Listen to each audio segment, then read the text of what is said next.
And next one is class F. So having known about class E, now class F is the next stage. It is also switching amplifier, but you can see you have a lot of filtering circuits at the output.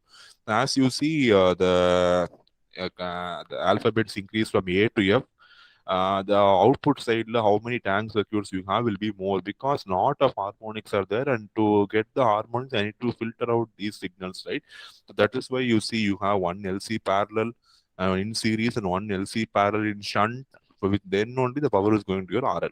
So these many networks are required to get your thing. An output current will look like a rectangular wave, almost a switch, right? Switch will give on off, right? So almost the output looks like a rectangular wave. So the efficiency is going to be 88 percentage efficiency. They have found for third harmonic peaking. So considering the effect of third harmonics, the efficiency is going to be 88 percentage. So that